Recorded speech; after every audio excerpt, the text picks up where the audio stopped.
En 1850, l'Allemagne en tant qu'État uni n'existe pas. Le territoire est divisé en 39 États, regroupés au sein d'une confédération germanique. Deux d'entre eux veulent réaliser l'unité des Allemands sur le plan politique, la Prusse et l'Autriche. Cette rivalité propose deux solutions au problème de l'unification.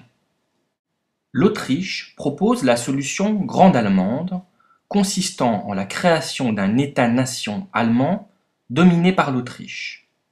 Le territoire de la Grande Allemagne comprendrait tous les territoires de langue allemande. Le royaume de Prusse s'oppose à cette solution et propose la solution petite allemande, consistant en l'unité nationale de l'Allemagne autour de la Prusse des Hohenzollern et sans l'Empire d'Autriche.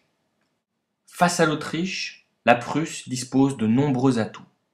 Sur le plan économique, la Prusse a initié une union douanière, le Zollverein, qui dès 1834 regroupe l'Allemagne centrale et méridionale.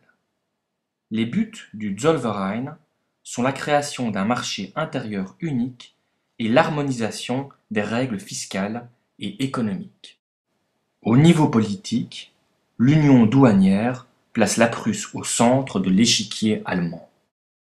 Le territoire de la Prusse est presque entièrement peuplé d'Allemands, à la différence de l'Autriche, peuplée de plusieurs nationalités.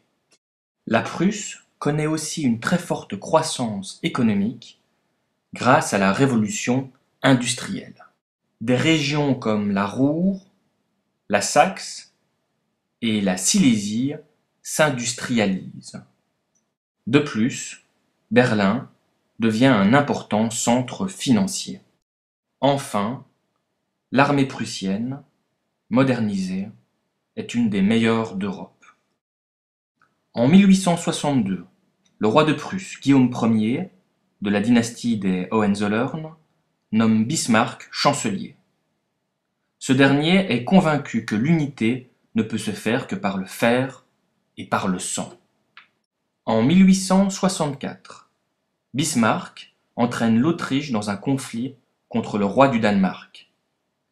Victorieuse, la Prusse et l'Autriche se partagent l'administration des duchés de Schleswig et de Holstein.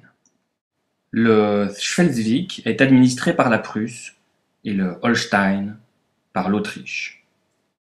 En 1866, prenant comme prétexte une mauvaise administration autrichienne des duchés, Bismarck déclare la guerre à l'Autriche.